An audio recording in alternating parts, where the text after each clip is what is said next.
읽기도 오르지 못한데 이렇게 먼 길 오시느라 수고 많으셨습니다. 2022년 3월 대선까지 넘어야 할 산, 그리고 건너야 할 강이 우리들 앞에 놓여 있습니다.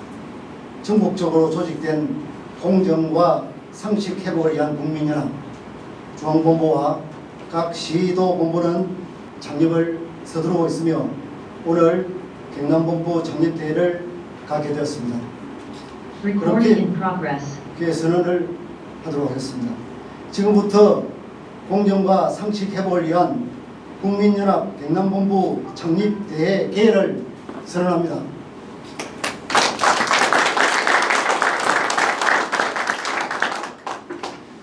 먼저 오늘 이곳에 참석하신 여러분들을 소개해 올리도록 하겠습니다. 소개는 그동안 이 행사를 위해서 불출주야 고민하신 김동진 공동대표께서 소개를 맡아 해 올리겠습니다. 존경하는 이 자리에 오신 경남 각지에서 오신 기민 여러분 정말 고맙고 감사합니다. 여기 오신 분들을 한 분 한 분 다 소개해야 되겠습니다만 시간 관계도 있고 해서 대표자를 중심으로 저희가 소개를 하겠습니다. 먼저 우리 공동대표를 맡으시고 또 이 포럼에 중심적인 역할을 하실 우리 전 창원대 총장님이신 이수호 총장님을 소개합니다.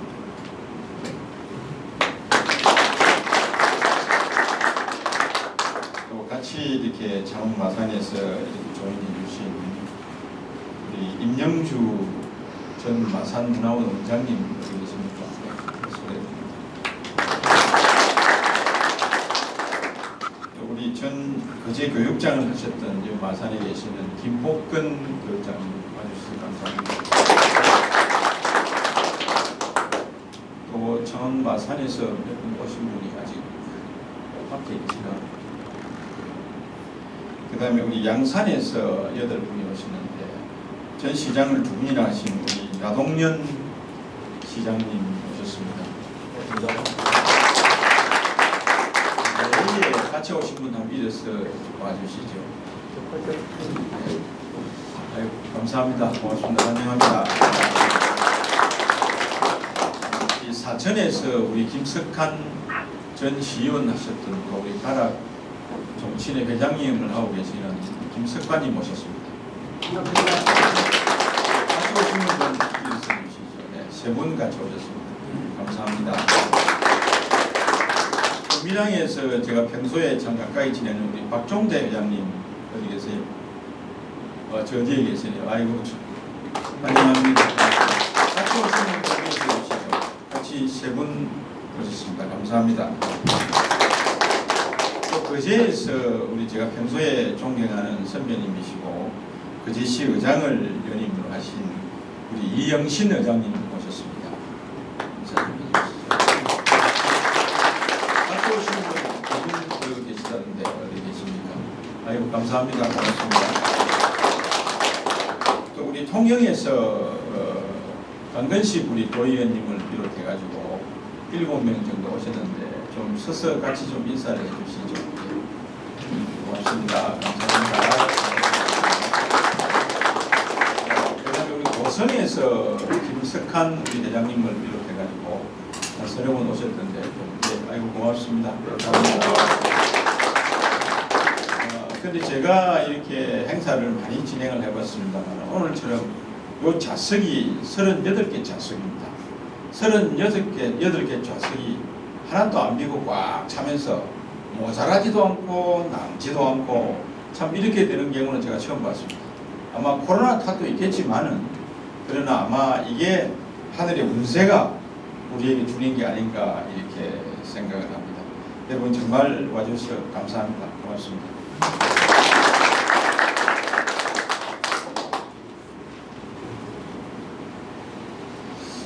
예, 우리하고 같이 이렇게 행동하시는 분들이 경남 일원에 300여 분 지금 현재 우리 공정과 상식에 등록되어 있는 분들인데 그분들을 전부 다 초청하지 못해서 굉장히 마음이 아픕니다. 코로나 때문에 참석하지 못한 사람들에게는 저희들이 별도로 메시지를 보내서 위로를 드리도록 하겠습니다.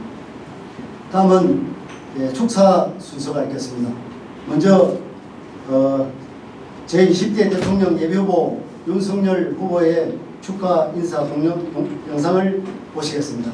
오늘 여러분들과 직접 만나서 격려도 하고 또 이렇게 위로도 좀 받고 이렇게 하려고 계획을 했습니다만 여러 가지 방송 일정상 참석하지 못한 점 이해해 주시기 바랍니다. 여러분 반갑습니다. 윤석열입니다. 공정과 상식 회복을 위한 국민연합 경남도 본부의 창립대회를 진심으로 축하드립니다. 창립을 위해 애써주신 이수호, 나동현, 김동진 공동 대표님과 뜻을 함께해 주신 140여 명의 회원분들께도 깊이 감사드립니다. 여러분들의 열정과 의지가 나라의 밝은 미래를 여는 디딤돌이 될 것으로 기대합니다. 많은 분들께서 공정과 상식을 시대 정신이라고 말씀하십니다. 그만큼 우리 사회가 공정과 상식이 무너졌다는 것을 의미하고 이대로는 더 이상 우리 사회가 지속 가능할 수 없다는 위기의 신호라고 생각합니다. 저는 공정과 상식을 바로 세우겠다는 계의야말로 위기의 나라를 구하고 우리 국민들을 진정으로 위하는 길이라고 생각합니다. 현 정권은 철진한 이념으로 국민들의 삶을 외면했습니다. 민주당 정권의 내로남불과 이권 카르텔은 아직도 현재 진행 중입니다. 화천대유를 통해 그 전형을 보고 계십니다. 이제라도 바꿔야 합니다. 미래 세대에게 희망을 줄 수 있는 나라, 국민이 진짜 주인인 나라를 만드는 첫걸음도 공정과 상식에서 출발한다고 봅니다. 이제는 선언적 의미의 구호로 붙일 것이 아니라 통합과 번영의 길을 열 수 있도록 지혜를 모아야 합니다. 회원 여러분들께서도 적극 나서주십시오. 공정과 상식을 바로 세우는 일에 눈팔 걷고 나서주신 회원들께 감사드립니다. 다시 한번 창립을 진심으로 축하드립니다. 공정과 상식 회복을 위한 국민연합 경남도 본부 화이팅! 화이팅!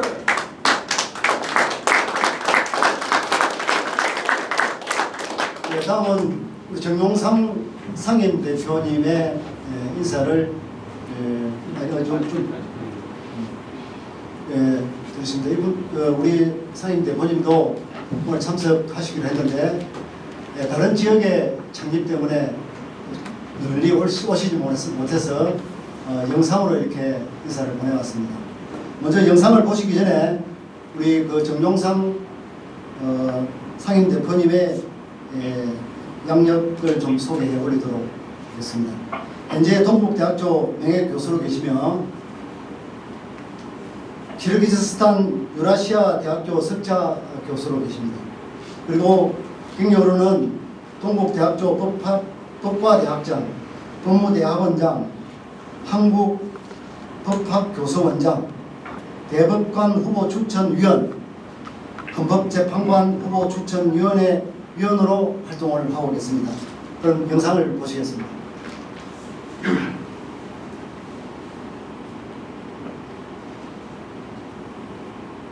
경상남도는 이 땅의 경제주의 발전을 선도한 민주국가의 성지이자 경제 발전을 이루는 산업화의 성지입니다.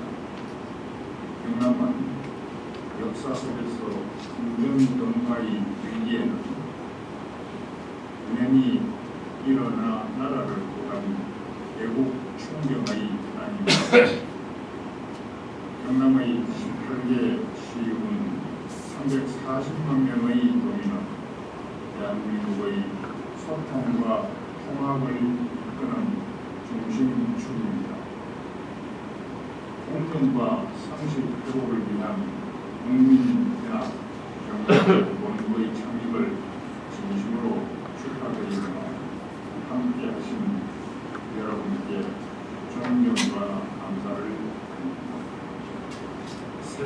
역사상 그 이외를 찾아볼 수 없는 초단기간의 산업화와 민주화의 기적을 이룬 대한민국은 부활 제도국이나 후진국 또는 최전환국가에게는 자신감을 심어주는 희망의 상징이었습니다. 그러나 오늘의 한국 사회는 갈등과 분열, 반목과 이발, 불신과 불통이 팽배한 상태에서 공정과 상식은 실종된 위기의 상황에 직면해 있습니다. 이러한 상황의 올해는 무엇보다도 불공정과 반칙이 당연시되어 사회 전반을 휘감고 있기 때문입니다. 최근의 하천 배유 사건을 보고 일반 시민은 매우 절망하고 있습니다. 우리 사회의 불공정과 몰상식의 현상을 몰아내 공정과 상식이 지배하는 반듯한 사회의 회복을 위해서는 법치의식의 고양이 절실합니다. 공정과 상식 포럼은 이러한 불공정의 치유와 회복을 통해 미래의 선진 대한민국을 세우는 데 앞장서야 할 것입니다. 또한 소통과 통섭, 통합과 통일의 방향성과 융합과 복합, 연합과 화합의 방법론을 잘 조합하여 사회 통합을 이루기 위한 선도적 활동을 통해 경남 지역사회는 물론이고 대한민국의 발전, 더 나아가 세계 평화와 인류 공존 공영을 위해 기여해야 할 것입니다. 우리가 가는 길이 진리의 길이요, 우리가 다다를 최종의 목적지가 정의가 강물처럼 흐르는 완벽한 대한민국이기에 앞으로 대한민국의 공정과 상식 회복을 통하여 무너진 대한민국을 바로 세우는 공도 방망의 대장정에 함께 동행하십시다. 특히 공정과 상식 포럼 경남지역본부가 위대한 경남도민의 역량을 총결집하여 무너진 대한민국의 공정과 상식을 회복하고 파괴된 법치 시스템을 재건축하여 경남을 살리고 나라를 살리고 반듯한 나라를 세워서 세계로 뻗어나가는 자랑스러운 선진 대한민국의 힘의 원천이 되고 공정과 상식의 표상이 되기를 희망합니다. 거듭 창립을 축하드립니다. 감사합니다.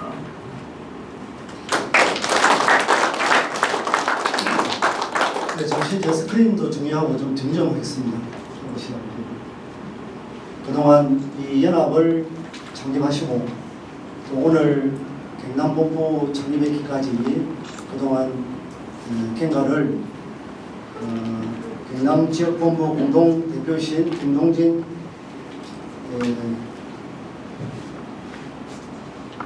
님의 경과 보고를 듣겠습니다.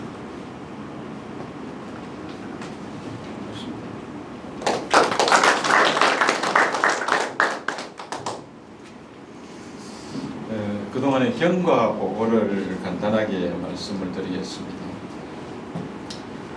사실 여러분들 우리 문재인 대통령 취임할 때 취임사 중에 이런 말이 있었던 것을 기억을 할 겁니다.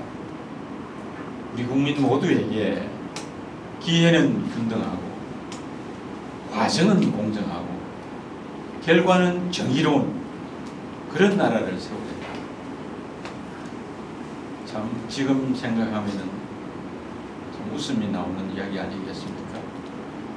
그래서 지난 5월 21일 날 서울에서 몇몇 이런 학자들, 각 분야에 계시는 분들 한 30여 명이 모여가지고 정말 참 이런 부분에 대해서 참지 못하는 그런 분노를 표출한 적이 있습니다. 그걸 계기로 우리가 5월 21일 날 정용상 상임대표님 아까 말씀하셨듯이 이분을 상임대표로 모시고 공정과 상식 회복을 위한 국민연합을 창립을 했습니다. 그 이후에 이 운동이 서울에서만 그칠 것이 아니라 전국으로 좀 확대되자 하는 그런 결의를 하고 난 뒤에 8월 달에 부산 본부를 창립을 했습니다. 거기에서도 두 분 변호사님이 공동대표를 맡으시고 각계각층이 한 100여 명이 참석하는 주음을 중심으로 이렇게 대면 없이 이렇게 창립대를 했고 지난 9월 20일경에 또 경기도에서 또 경기 지역본부를 창립을 했습니다. 거기에서도 대면과 비대면으로 해서 다 이렇게 윤 총장님의 영상 메시지를 듣는 그런 시간을 가지면서 토론도 곁들인 그런 지역본부가 창립되었습니다. 이어서 저도 그러는 과정에 서울에서 정용산 대표님을 몇 차례 만나가지고 경남도 전국에서 도세를 보면 경남이 3번째입니다. 서울이 경기도 다음입니다. 다시 말하면 우리 금강 이남에는 우리 경남이 인구수나 도세나 경제력이나 문화적으로나 전국의 3번째 되는 도인데 여기에서도 좀 번듯하게 우리가 이 경남 지역 본부를 창립을 해서 바람이 북쪽에서 내려올 뿐만 아니라 남쪽에서도 좀 올라가는 이러한 그 무브먼트를 한번 가져보자. 이래서 저희가 여기 계시는 이수호 총장님 또 여기 계시는 나동영 또 전 시장님 이렇게 몇 분만 나오는도 드리고 해가지고 오늘에 이르게 됐습니다. 그런데 이 준비 작업을 하면서 제가 몇 가지 느낀 게 첫 번째는 이렇게 연락을 해보고 하면은 다들 많이 공감을 해요. 정말 이 나라가 공정과 상식이 회복되는 그런 반듯한 나라가 되어야 되겠다는 데서 우리 많은 경남도민이 공감대를 형성하고 있다. 이거는 우리가 좀 이 앞에 전선에 나가 있는 우리가 좀 더 앞장서서 이 운동, 이 무브먼트를 끌고 가야 되겠다 하는 그런 생각을 더 굳게 하는 계기가 되었습니다. 이제 오늘을 중심으로 우리가 많은 분들을 우리 밴드에 초대해서 정말 좀 새 확산의 그런 계기가 되고 다시 한번 오늘이 우리가 그렇게 다짐하고 결의를 다지는 그런 기회가 되기를 간절히 바라면서 경과 보고를 마치겠습니다. 감사합니다. 이영신님은 전 거제시의회 의장을 역임하셨습니다.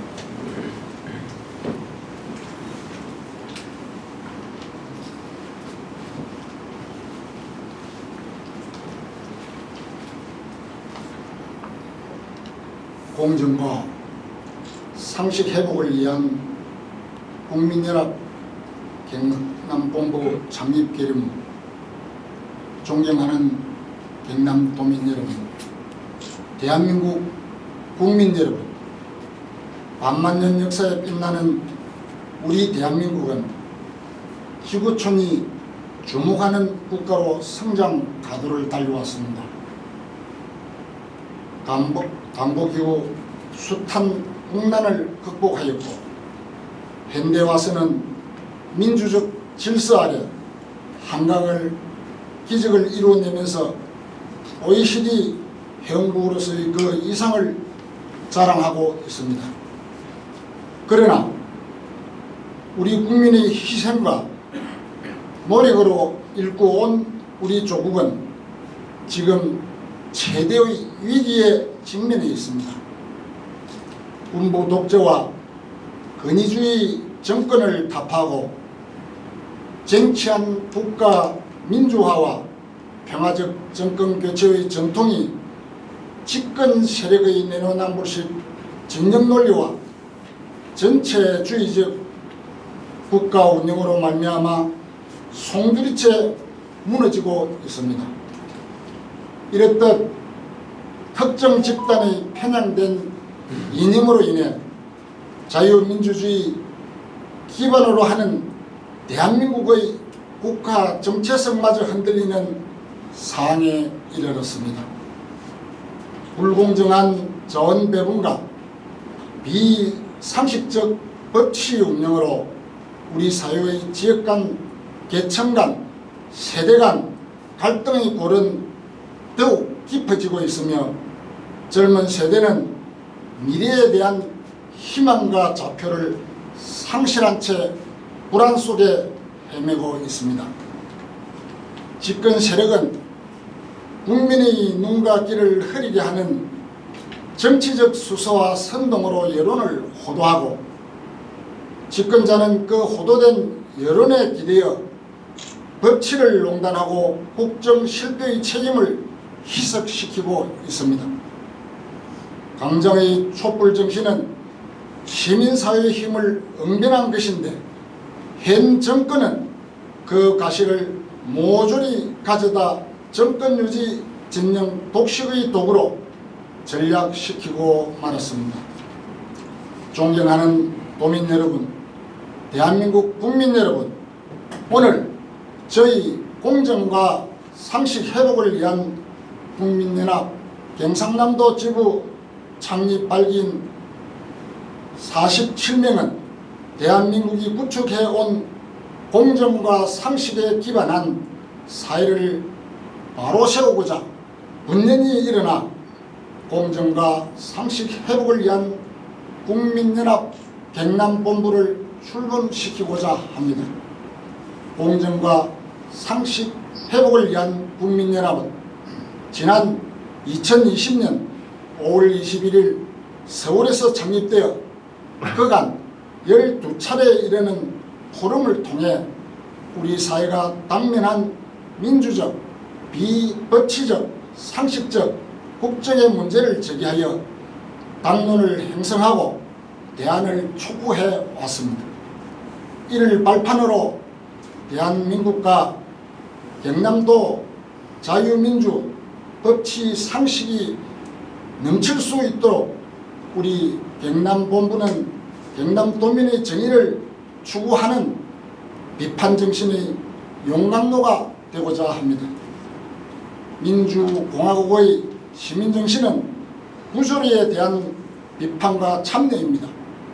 우리 경남도민 모두 적극적인 동참을 통해 대한민국의 국가 경제성이 자유민주주의의 법치주의를 지켜내야 합니다. 대한민주주의의 실현을 위해서는 광장의 구호만으로 해결할 수가 없습니다. 선거를 통해 대표를 심판하고 책임을 물어 진정한 민주적 정당성을 가진 정권을 창출해야만 합니다. 공정과 상식 회복을 위한 국민연합 경남본부는 건강한 시민정신을 바탕으로 대한민국과 경상남도가 직면한 것들에 대한 문제를 제기하고 원활한 소통을 통하여 법과 제도, 그 가치에 대한 공감대를 높여가는 당론의 장으로 발전시켜 나아가겠습니다. 경남 도민 여러분의 적극적인 관심과 동참을 기대합니다.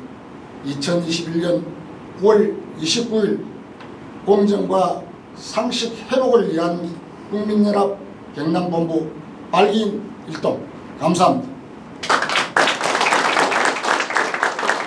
차례 앉아주시고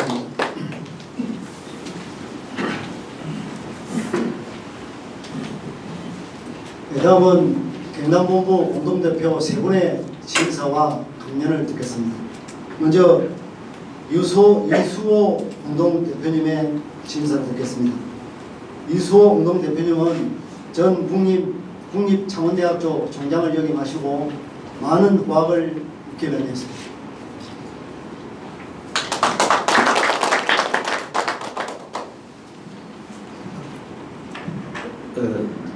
저에게 주어진 시간이 3분밖에 안 되기 때문에 요약해서 말씀드리겠습니다. 내년 3월 달에는 대통령 선거가 있습니다. 나라에 왜 대통령이 있어야 합니까? 그리고 어떤 사람이 대통령이 돼야 합니까? 이 두 문제를 우리는 매우 심각하게 생각해야 합니다. 지금 아시다시피 현 대통령 보세요. 나라가 이렇게 수능에 빠지고 세계적 웃음거리가 되는 우리 대표입니다. 그래서 내년 선거에서는 그야말로 우리가 난파된 이 나라를 정상화시켜야 합니다. 그러려면 이 난국을 타개할 사람이 누구냐? 대통령의 자질, 정감, 여기 합당한 사람은 여기 계신 분 모두가 윤석열 후보라는 것에 우리가 동감을 하고 이 자리에 섰습니다. 그렇기 때문에 우리 모두는 내 자신이 대통령 후보라는 그런 각오로 매사 챙기고 해야 할 것이라고 생각합니다. 여러분, 나라를 구합시다. 감사합니다. 다음은 나동연 공동대표님의 징사를 듣겠습니다. 나동연 공동대표님은 전 양산시장을 이선을 역임하시고 현재 국민의힘 양산을 당협위원장 그리고 윤석열 국민캠프 특보당으로 봉사하고 있습니다.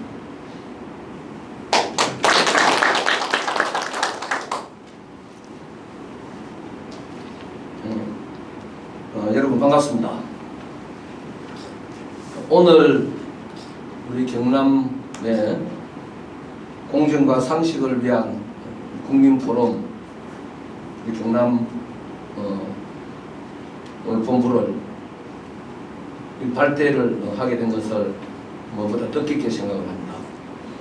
그동안 발제를 해주시고 오늘 있기까지 정말 물심양면으로 고생해 주신 김동진 대표님, 이수호 우리 대표님께도 감사의 말씀을 드리고 또 우리 지역에서 함께해 주신 대표님들을 비롯한 우리 지역 대표님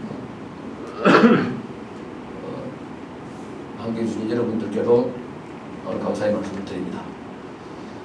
지금 대한민국이 이거 총체적인 위기라 그런 건 여러분들 다 공유를 하시리라 생각을 합니다.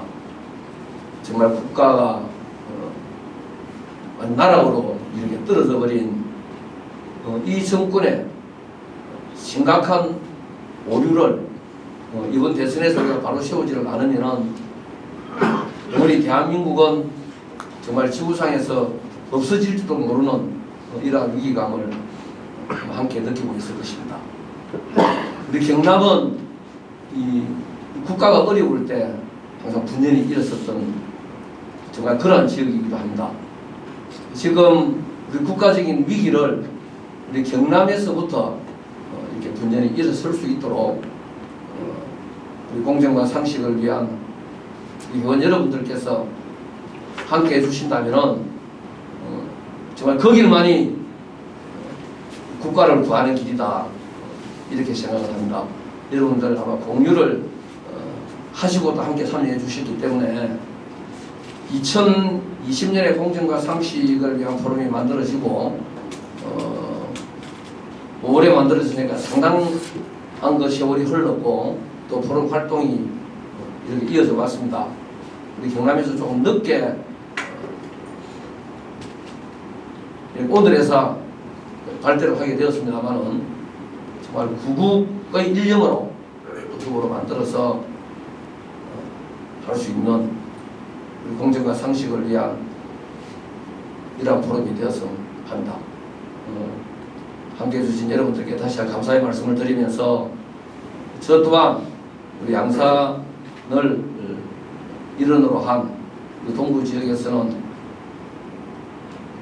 여러분들과 함께 또 이렇게 열심히 뛰어서 하도록 하겠다 하는 말씀을 드립니다. 예, 여러분 감사합니다.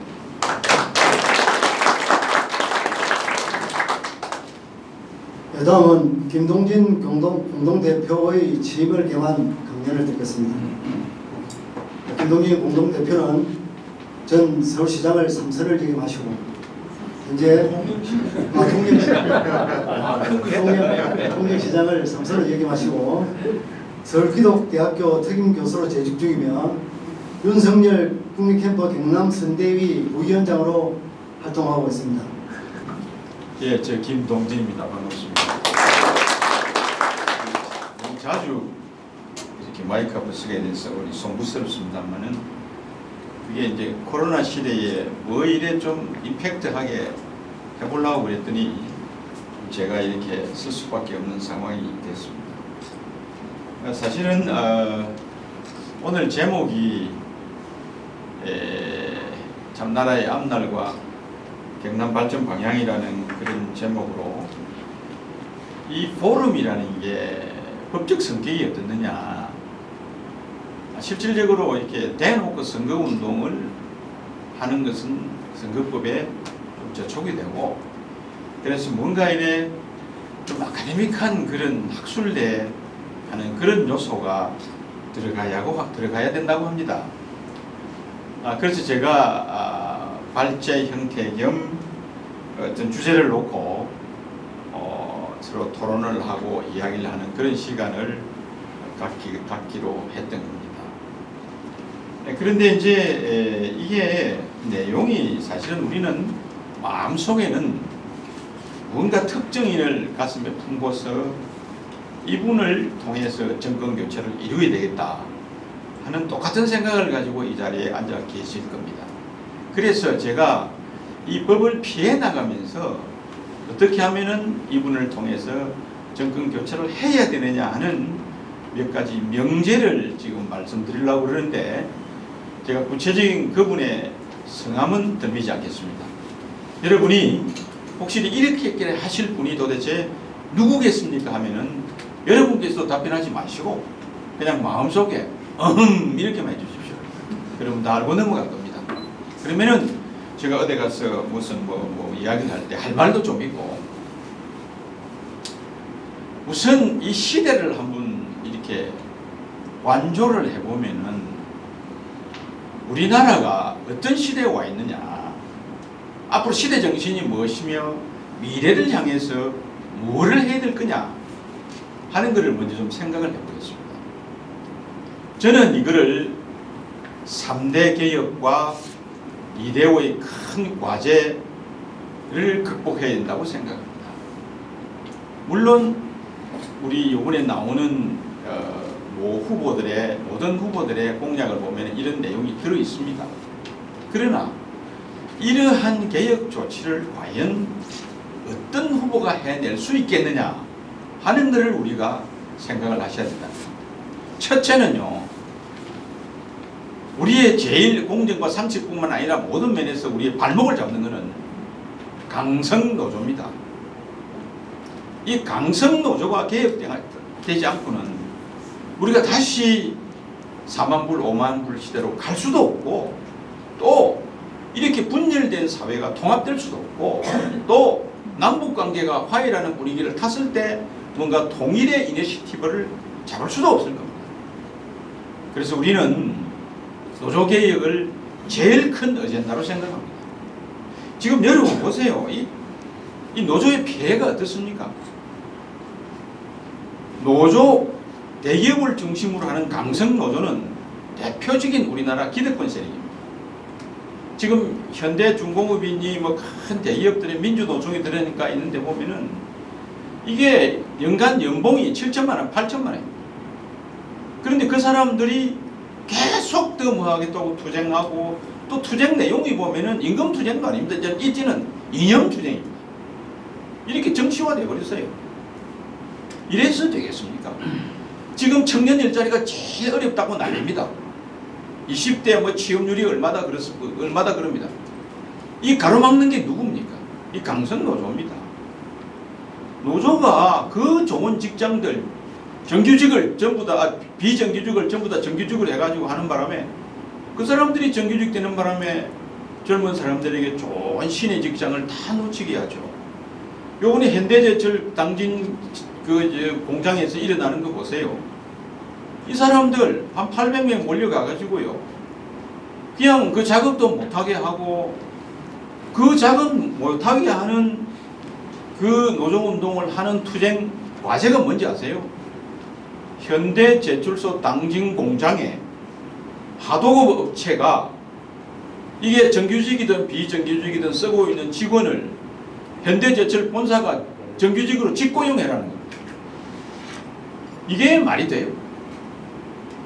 그래서 그 하청 공장에서 정규직으로 젊은 대학생들을 이렇게 공고를 했더니 모집 공고를 했더니 120딜이에요.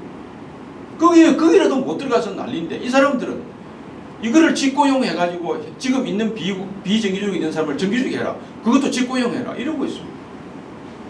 이런 노조가 개입되지 않고는 우리 경제가 한 걸음도 나갈 수가 없습니다. 그래서 대표적인 폐해가 바로 젊은이들의 새 일자리를 차단하는 것이고, 둘째는 이래가지고는 이제 우리 기업이 투자 안 합니다.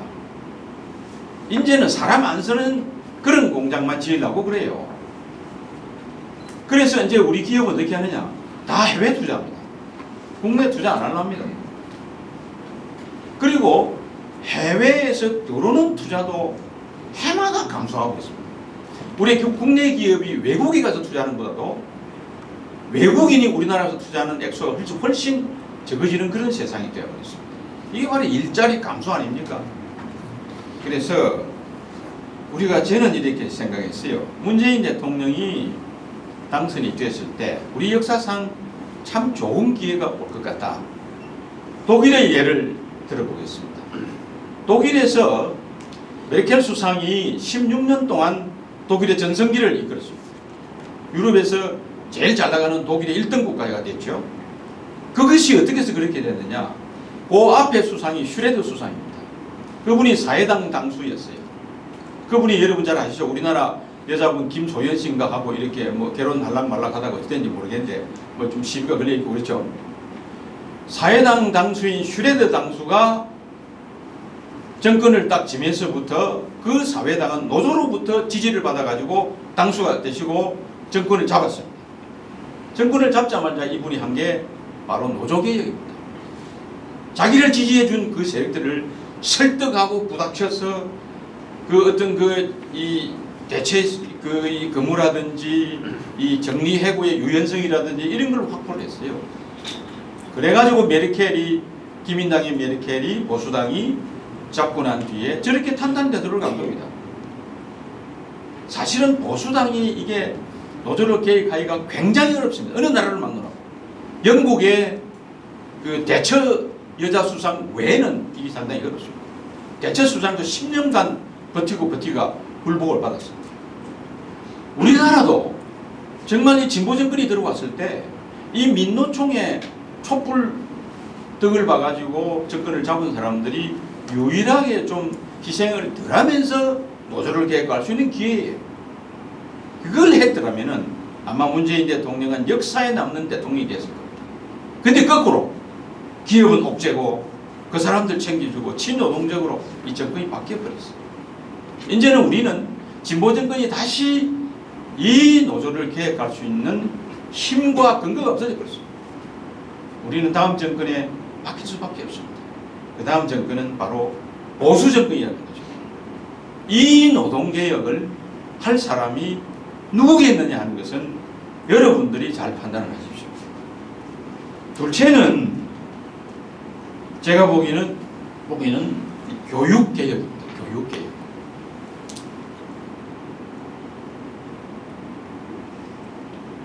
이 자리에서도 교육계에 계셨던 분들이 몇 분 계시고 한데 우리 교육 이거 보면요 참 우리나라 미래가 참담합니다. 특히 두 가지가 문제입니다.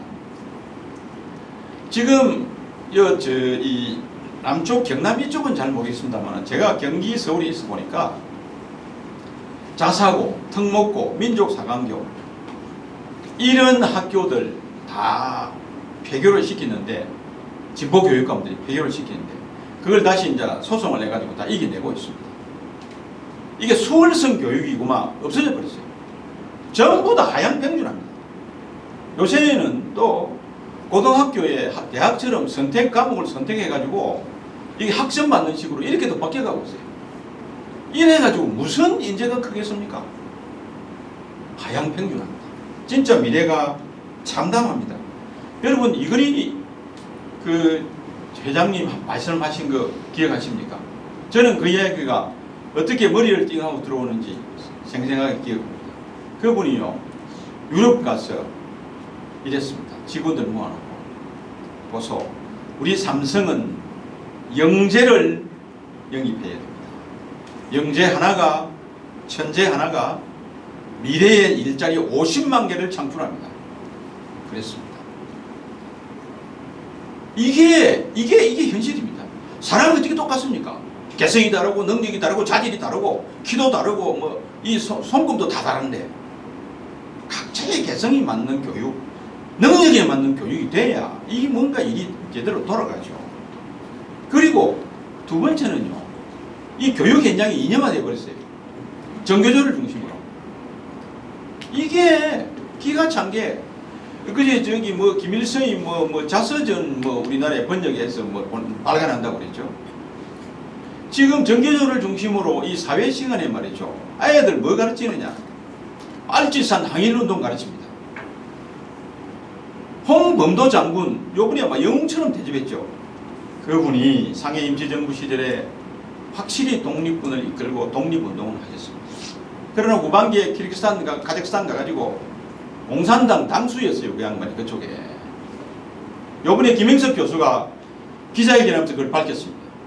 그럼 우리가 교실 현장에서 가르칠 때는 홍범도 장군은 시대별로 이때까지는 항일운동을 하시고 이때까지는 공산주의, 공산혁명을 하셨다 라고 가르치는 게 객관적인 팩트로 보여주는 게 이게 교육이지. 한쪽만 딱 나와놓고 이게 애국적인 뭐다. 김행석 교수가 뭐라 그런지 압니까? 그분은 북한에서 모셔가야 됩니다. 그랬습니다. 그분의 유해를. 이게 교육의 현장이에요. 지금 요새 그 옛날 그 이 정교조 밑에서 교육받은 사람들이 이제 사회에 막 진출해가지고 40대, 50대로 이렇게 커가고 있습니다. 그런 사람들, 법조계에 있는 사람들, 이런 사람들 보면은 우리가 볼 때는 기가 찰 때가 많습니다. 이게 우리 교육의 현장을 지배해가지고는 나라가 암담합니다. 암담해. 이거 개혁할 사람은 누구겠습니까? 누가 해내겠습니까? 셋째는요, 저한테 주어진 시간이 한 30분인데 조금 시간이 더 걸릴 것 같은데 조금 한 10분 더 하겠습니다. 재정개혁입니다. 재정개혁.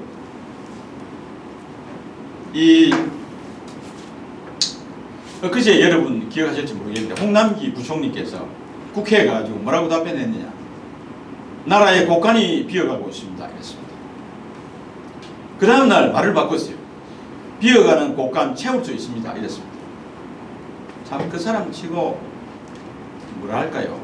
이렇게 표변하는 사람도 참 드물 겁니다. 그러면 자리가 무슨 자리인지. 왜 그래 소신껏 말을 못하는지. 저도 기재부 있었습니다만 20년 있었어요. 제가. 있었습니다만 그렇게 소신 없고 몰랑몰랑한 사람 나는 참 기재부 관리로서는 처음 봤습니다. 이게 국가는 누군가는 지켜야 됩니다. 특히 우리나라 같으면 기획재정부에서 지켜야 되고 가정 같으면 주부가 지켜야 됩니다. 아들이 용돈 주라 해서 막 주가지고 그 집에 살림 되겠습니까? 이게 정부 지출이 요새 예산이 600조가 넘었어요. 우리나라 빚이 1000조가 넘습니다. 2030년 되면 국민 1인당 빚이 1억입니다. 1이 될 세상에. 이게 박근혜 정부, 이명박 정부 때 우리가 빚이 400조인데 이 정부 들어와서 빚이 4년 동안에 600조가 들었어요. 1000조입니다. 그건 누가 갚죠? 우리 인류 역사에서 세 가지 없다 진리가 있습니다. 첫째는 정답이 없다. 둘째는 비밀이 없다. 세 번째 더 중요한 것은 세상에 공짜는 없다. 이 누가 갚을 겁니까? 다음 세대가 갚아야 됩니다. 우리 재정학 경제학 원론에 다음 세대와 부담을 균등하게 하는 것은 딱 한 가지밖에 없습니다. 그게 뭐냐? SOC, 사회간접자본. 도로를 만들고 길을 트고 터널을 만들고 항만을 닦고 뭐 공항 만들고 하는 거는 아마 전 세대에 걸쳐서 이용할 거예요. 우리가 지금 세대가 부담할 필요는 없다. 그런 거는 채권을 발행해서 10년짜리 20년짜리 잔거 채권을 발행해가지고 나중 자손들이 받게 하는 거는 충분히 일리가 있습니다. 그러나 써먹는 돈, 어른들이 써먹는 돈, 용돈 받는 그거를 자손들이 갚아라. 이게 무슨 이런 나라가 있어요. 돈은 용치에 맞게 아껴 써야 돼. 나는 그제 어떤 국회의원이 그런 이야기를 듣고서 깜짝 놀랐는데, 어떤 국회의원이 국회에서 이렇게 질의를 했어요. 그 홍남기 장관 앞에서. 이게 좀 짠짠하게 좀 짜는 듯이 이렇게 하니까, 여보시오, 돈 그리 쌓아놨다 뭐 할 거예요? 안 쓰고. 이럴 때 써야지. 그게 깡패입니까? 말입니까? 여러분 자식이 엄마 아빠 앞에서 그 엄마 그 끊고 있는 돈 안 쓰고 뭐 할 거야? 내줘. 이런 소리랑 똑같죠. 정말 이 돈은 선거용이나 또는 이렇게 뭐 아무데로 막 써갖고는 결코 될 일이 아닙니다. 정말로 이 돈은 의미 있고 제대로 써야 됩니다.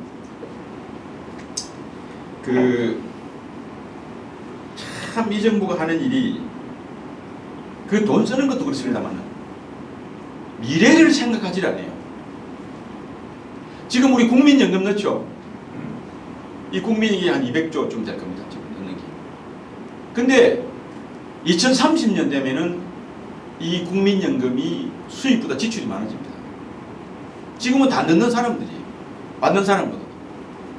그러면 그걸 대비해서 지금 국민연금 개혁해야 되는데 개혁도 했다가 뭐라고 했나? 그거를 다시 보고서 다음 정권 2025년에 하라고 이렇게 넘겨놨습니다. 국민한테 욕정도 묻는 거는 이게 안 해요.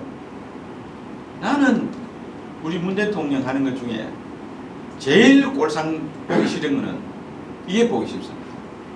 힘들고 어렵고 골치 아프고 갈등 해소하고 현장에 뛰어들어서 해결해야 될 문제는 전부 침묵이고 숨어버립니다. 생색내고 꽃피고 노래 부르는 데부터 아닙니다. 기가 찰 노릇이. 이 무슨 대통령입니까? 대통령은 구정물에 손도 담그고 질판한 곳에서 꽃도 피우고 싸우면 말리고 이래야죠. 해야 될 일을 안 합니다. 그 다음에 이제 공무원연금, 또 군인연금은 금년 재작년부터 1년에 8조씩 들어갑니다. 그 적자법 메워준다. 돈이 지금 이렇게 써야지고 있어요. 참 기가 차고 참 안타까운 일입니다. 그 중에 조세계획도 해야 됩니다. 우리나라 조세구조가 참 묘하게 되어 있습니다. 지금 경제가 이렇게 경기가 좋고 나쁘고를 떠나서 우리 조세구조는 세금이 더 많이 들어오도록 되어 있어요. 간단한 구조입니다. 재산세 구조, 이게 간접세 구조로 돼가지고 고마 집세 이거를 집에 부동산세나 뭐 집에 재산세를 요새 부동산 오르니까 공시지가시 실질 올려놓으면 세금은 자동적으로 보고 올려 들어옵니다. 이게 국민들은 돈 한 푼 못 지보고 이 세금만 내는 이런 구조가 되어 있습니다. 더 놀라운 것은요, 밑에 국민계세주의 쪽에서 보면 어떻게 되어 있냐면은 법인세는 1년에 약 한 80몇 조쯤 되는데 정확한 숫자는 기억 못 하겠습니다. 제가 있을 때는 한 80좀 됐습니다. 80좀 되는데 그게요, 법인 상위 법인 1%가 법인세의 80%를 냅니다. 이게 뭐 경제에 집중됐다고 욕은 하고 뭐 그러는데 세금 내는 거 보면 그 사람들처럼 애국자가 없어요. 내용이 그렇습니다. 우리나라 근로자의 40%가 면세점입니다. 현장에 일하는 사람들 40% 세금 한 푼도 안 냅니다. 이게 밑에 사람들은 인심서고 있는 놈은 때려가지고 세금 거두고 이런 식이에요. 이래 되겠습니까? 누가 돈 벌라고 했어요? 누가 기업이 그 어떤 의욕이 있겠습니까?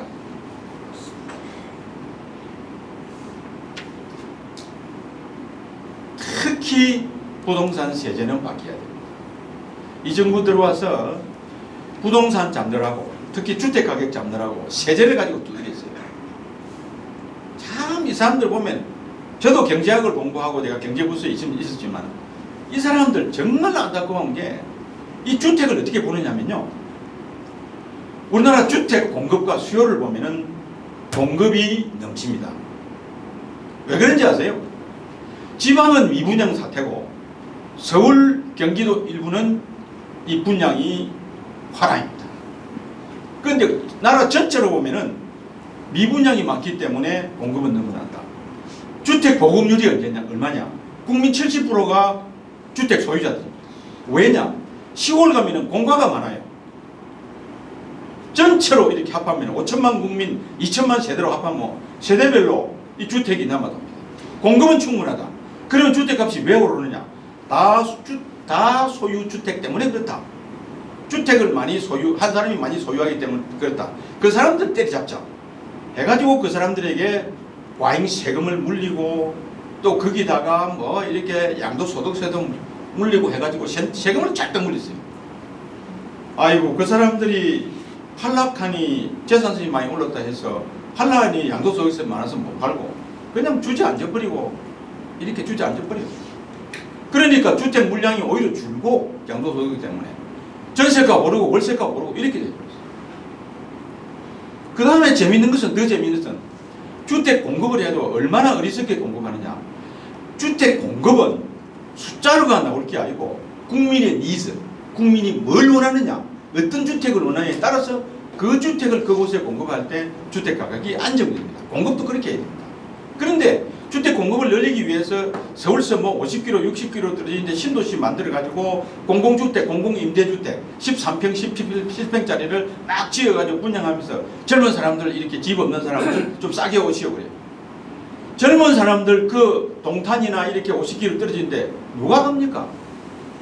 젊은 사람들은 니즈는 어떻느냐?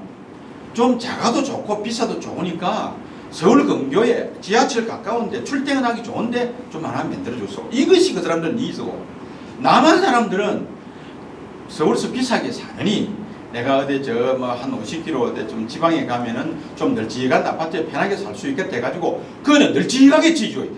좀 남한 사람들이 오게. 이게 거꾸로 되어버렸습니다. 니즈는 생각 안 하고 젊은 사람들이 필요한 거는 조그마한 아파트 좀 싼 게 좋다 해가지고 막 그래간 거예요. 그래가지고 지금 소규모 공공주택은 미분양률이 16%입니다. 노무현 대통령 전에 어디 동탄인데 가가지고 어디 뭐 이 공공주택 좋다고 막 생색내고 가기 전에 4천만 원 들여가지고 안에 뭐 인테리어 공사하고 한 거 있죠. 그거 아직도 빈집으로 있습니다. 문재인. 예, 예, 죄송합니다. 문재인 대통령. 그거 아직 빈집으로 써요. 그거 왜 빈집으로 쓰겠어요? 그러니까 이게 사람들이 국민이 지금 뭘 원하고 소득이 증가하면 증가할수록 역사적으로 인간은 세 가지가 바뀝니다. 사는 집, 옷, 먹는 거, 의식주, 가장 본질적인 게 바뀝니다. 이거를 못 읽어낸단 말이에요. 이게 국민 소득이 2만 불에서 4만 불 될 때는 전부 큰 집으로 옮깁니다. 집 있는 집, 작은 거 다 팔고 큰데 그대로 옮겨 나가요. 그러면 좀 더 크고 아주 럭셔리한 집으로 이렇게 맞춰줘야 돼. 그래야 공급이 돼야 되는데 젊은 사람들 한다고 싸고 어디 저 멀리 조그마한 아파트 참 안타깝죠. 그러니까 이 양반들이 경제로 보는 것이 아니고 다이나믹하게 보는 것이 아니고 그냥 이념적으로 보는 거예요. 그래 놓고 다주택자들만 두드리 잡는 겁니다. 그러니까 이게 됐습니다. 이 세제가 바뀌어야 됩니다. 아마 이거 제가 이래 어떤 모시에 오늘 우리가 품고 있는 어떤 그런 모시에 주택 정책을 보니까 이런 것들이 많이 담겨 있습니다. 여러분들 참고하셔서 좀 잘 선택해 주시기 바랍니다. 그러면 이제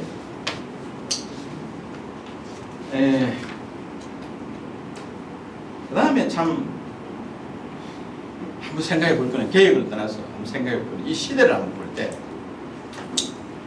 과연 누가 정권 창출을 할 수 있겠느냐, 정권을 바꿀 수 있겠느냐, 이 민주당 정부로부터 보수당이 가져올 수 있겠느냐 하는 개인의 후보를 볼 때 누가 과연 본선에서 이길 수 있겠느냐, 이것이 가장 중요한 팩트일 겁니다. 다른 거 다 제껴놓고 그런 관점에서 우리가 한번 생각해 보는데 야권의 유일한 대안이 어느 분일 것이냐 한번 생각해 볼 필요가 있고요. 그 다음에 이제 우리 공정과 상식이 허물어졌다고 그러는데 나는 공정과 상식을 허문 사람들이 몇이 있어요. 조국이도 있고 또 저희 또 송철호라는 울산시장 하시는 분도 있고 또 뭐 이렇게 최근에 뭐 대장동 사건도 있고 뭐 이렇게 있습니다만 나는 제일 꼴보기 싫고 미운 사람이 나는 윤미향입니다. 참 정말 말 못하고 가슴 졸이면서 평생을 홀로 사시고 그거 하나 그 흠집 때문에 그런 사셨던 그분들의 그 가슴에 맺힌 한을 이용해가지고 돈이나 빼먹고 처먹고 그래 국회의원하고 그래 놓고 그 보호법 만든다고 지 처벌 못하도록 입법하고 이게 양심이 있는 사람들이에요. 정말. 근데 이런 사람들을 누가 이제 좀 제대로 시원하게 하겠습니까? 나는 이 수사기관의 내용을 잘 알고 특성을 잘 알고 조직을 장악하는 할 수 있는 그런 과단성 있는 인물이 해낼 수 있다고 생각해요. 이렇게 좀 여리고 곱고 신사 같고 선비 같은 이런 분들보다는 좀 싸움꾼 같고 부닥칠 줄도 알고 그러한 깍깍 소리가 나도 막 지길 거는 지기고 살릴 거는 살리는 이런 양반이 미래의 지도자가 되어야 되니까 이렇게 생각합니다. 저보고 박수 치는 건 아니죠. 그 사람 보고 박수 치는 거지. 그 다음에 참 재밌는 게 우리나라만 그러는데 외국에는요 대통령 후보를 제수를 하는 사람이 없어요. 힐러리 클린턴 그랬잖아요. 엘고 부통령 그랬잖아요. 우리는 김대중 대통령 때부터 이상하게 대통령 후보를 상수하는 사람도 있고 제수하는 사람도 있고 그랬습니다. 김대중 대통령은 아마 상수했죠. 우리 누굽니까 그 이해창 그분은 또 제수했죠. 이 중요한 자리를 그 제수하는 사람들이 어디 있어요? 새 사람은 새 사람은 바깥 나가야지. 시대가 바뀌는데 제수하는 사람들은 검증받은 사람들이죠. 이미 국민으로부터. 그러면 자기 위치들을 좀 알아야 되지 않을까. 그런 면에서 이제는 좀 신선한 사람이 나와야 된다 이렇게 생각합니다. 향후 이제 앞으로 벌어질 일에 어떻게 될 거냐 제가 한번 전망을 해보겠습니다. 우리 보수 입장에서는 그 전략이 뻔합니다. 정권을 심판하고 정권의 실패와 부조리와 부패와 또 무능력과 무책임과 이런 걸 심판하고 그 다음에 미래를 향한 새 비전을 제시하는 겁니다. 이것밖에 없을 거예요. 그러나 지금 여당은 놓고 보면은 무기가 제가 보기에는 적어도 4가지가 있습니다. 이 결정적인 무기입니다. 우리가 이거 너무 알아야 돼요. 적을 알고 나를 알아야 이긴다고 그러잖아요. 손잡는 법에도. 적을 한번 생각해 봅시다. 첫째는 역대 대통령 중에서 임기 1년을 놔놓고 40%의 지지율을 계속 유지하는 것은 현 대통령밖에 없습니다. 그게 여러분 왜 그러세요? 나는 주위에서 보면은 막 욕만 합니다. 문 대통령만. 전부 다 막 정권이 내일 모레도 바뀔 것 같아. 근데 여론조사를 해보면은 40% 됩니다. 뭐 혹자는 여론조사 그거 뭐 좀 잘못된 게 아니냐, 무슨 조작을 한 게 아니냐. 그런데 저도 선거를 몇 번 해봤습니다만은 여론조사를 여러 군데서 하면은요 지지율의 차이는 있어도 트렌드는 맞습니다. 이게 참 제가 해본 경험입니다. 이 40%의 트렌드는 거의 30%가 될지 40% 될지는 차이가 있지만은 트렌드는 부정하면 안 돼요. 그 부정해가지고 피본 게 지난 4.15 우리 총선이었습니다. 그 여론을 계속 무시하고 조작됐다 이렇게만 이야기했어요. 우리가 이때 한번 생각을 해봐야 돼요. 그럼 왜 40%냐? 누가 찍느냐? 내 주위에 아무도 없어요. 누가 찍느냐? 생각을 해보면요. 오늘 이낙연 대표도 조선일보에 기자회견하면서 그런 소리를 했어요. 역대 역사상 매월 수출 기록을 갱신하는 것 같나? 금년 상반기 대한민국의 수출이 작년보다 40% 늘었습니다. 40%. 놀라운 일입니다. 반도체 값이 2배로 뛰어도 없어서 못 팝니다. 자동차 없어서 못 팝니다. 배터리 없어서 못 팝니다. 코리아 에어라인, 대한항공 운임 2배가 올라도 비행기 잘 못 잡습니다. 우리 해운 이거 수출하려고 해도 그 선박을 못 잡아가지고 지금 그 딜리버리를 못 맞춥니다. 왜 이렇게 했어요? 지금 제조업은 미국이 금년에 아마 작년에 한 5% 성장했고 금년 6% 이상 성장한 거 보여집니다. 우리나라가 박근혜 정부, 이명박 정부 10년 동안 평균 경제 성장률이 2.2%였는데 금년에 2020년도에 3.5%고 금년에 한 4.5% 정도 될 걸로 OECD에서 보고 있습니다. 여기에 종사하는 사람들은 분위기를 들어보면은 누가 하면 어떻겠노? 그냥 뭐 우리 먹고 살면 안 되겠나? 이렇습니다. 절대적인 지지는 아닙니다. 그렇게 해서. 그러나 그 사람들이 다 물어보면 아이고 뭐 그냥 뭐 나쁘지는 않습니다. 그게 40% 안에 들어가 있다는 얘기예요.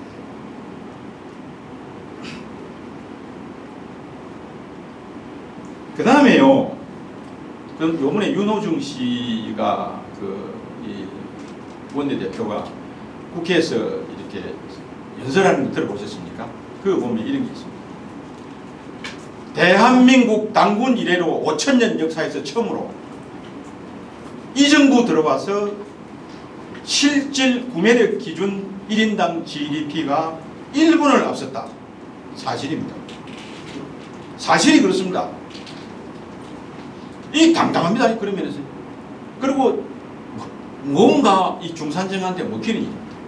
일본을 여행 갔다 보면은 예를 들면 우리도 3천만 원 받고 가면 일본 돈 300만 원. 일본 돈 300만 원 일본에서 쓰는 것보다도 우리 돈 3천만 원이 우리나라에 쓰는 것이 훨씬 뭘 많이 사더라 이런 이야기예요. 사실 그렇죠? 그렇습니다, 여러분. 그 사람들 보면은 야, 이제 우리를 일본을 앞섰구나 이렇게 생각합니다. 그 다음에 웅크타드라고 UN 개발기구 있습니다. United Nations Cooperation and Development라고 제네바에 있습니다. 소위에서. 거기서요. 대한민국은 개발도상국이 아니고 선진국이라는 것을 공식적으로 선언했습니다. OECD 가입은 94년도인가 이 김영삼 정부 때 했고, 근데 비로소 웅크타드는 개발도상국을 중심으로 하는 그런 국제기구인데 그것서 우리 완전히 이제 배운 자격이 없습니다. 이게 우리나라 지금 경제 현실입니다. 둘째는 이 정부가 힘써 일하는 게 뭐냐? 3월 9일 내년 대선 이전에 이 마스크 이거 없애려고요. 총력을 기울입니다. 지금 백신 확보 뭐 확보. 마스크 이거는 여러분 백신은 이 정부한테 맡겨놓으면 될 거예요. 저거는 어떻게 생각하느냐? 만약에 3월 9일 날 우리가 이거 쓰고 투표하러 간다. 그럼 우리 질 가능성 많다. 세계에서 참 진짜 앞서가는 K방역이다. 우리는 이 산뜻한 봄에 이제 마스크 보고 나간다. 이 얼마나 잘했느냐. 이렇게 하면은 국민들을 복합니다. 쓰고 나간다 그러면은 야당이 얼마나 말하기 좋겠어요. 이때까지 뭐 하느냐고. 이거 최선 다합니다. 제 생각은 아마 10월 말 11월 초 되면은 Living with Corona, 코로나와 더불어 살자 해가지고 생활 이거 여러 가지 제한들 조치들 많이 풀 거고 또 3월 9일 날 노 마스크를 향해서 나아갑니다. 그렇게 될 때 이 정부가 큰 무기가 있습니다. 세 번째는 지금 우리가 추석을 전후로 해서 돈 풀었잖아요. 44조 해가지고 전 국민에게 25만 원씩 주고 뭐 그렇죠. 저는 경기도 사는 바람에 100% 받을 가능성이 많습니다. 이렇게 25만 원 저도 받게 되고 뭐 이렇게 들어가고 있어요. 그런데 이 정부가 선거 때 되면 어떻게 얘기하는 거 합니까? 경로당 같은 데 가서 노인들이 제일 좋아하는 게 용돈입니다. 용돈 딱 한 푼 주면서 이거 좋죠. 여러분 막 넉넉하진 않아도 우리가 드립니다. 근데 정권 바뀌면은 여러분 이거 못합니다.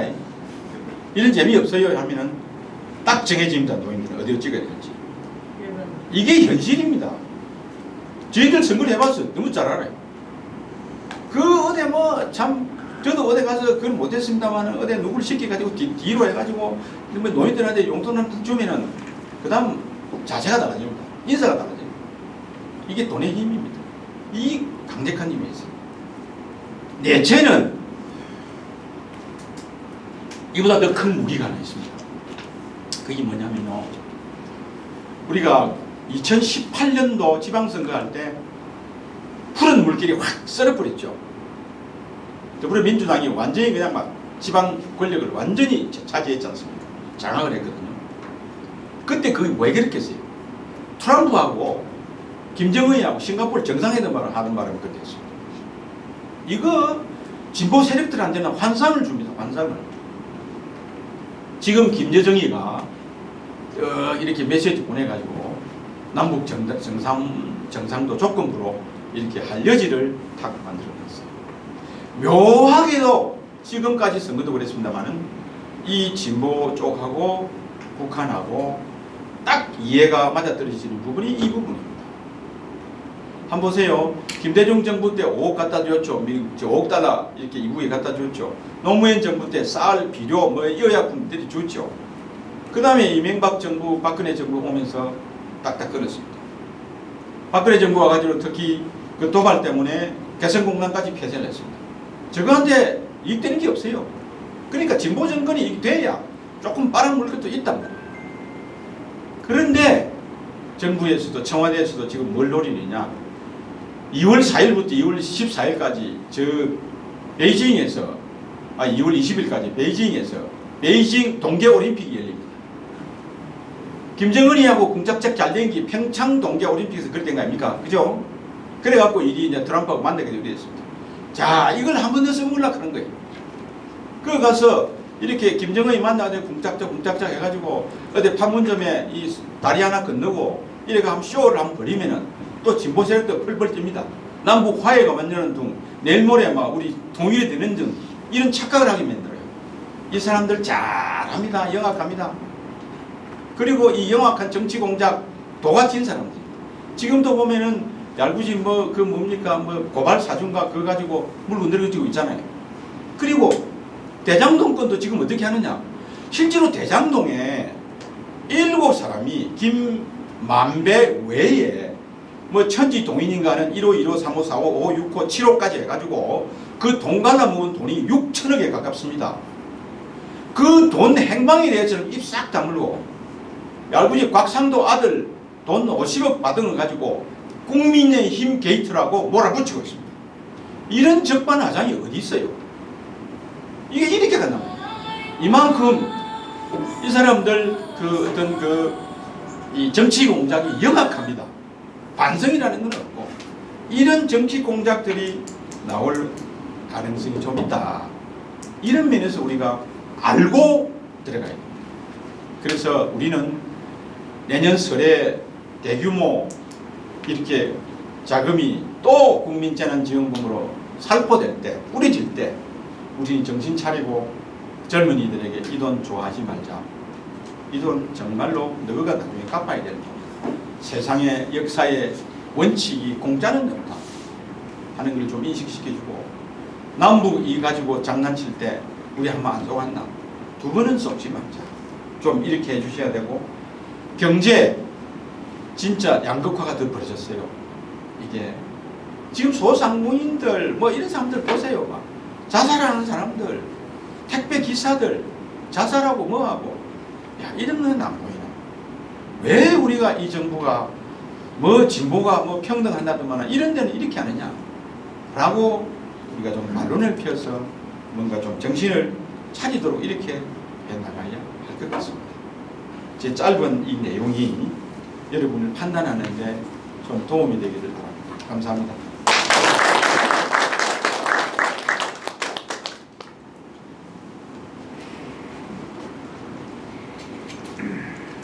이제 그 마무리할 시간이 되어 된 것 같습니다.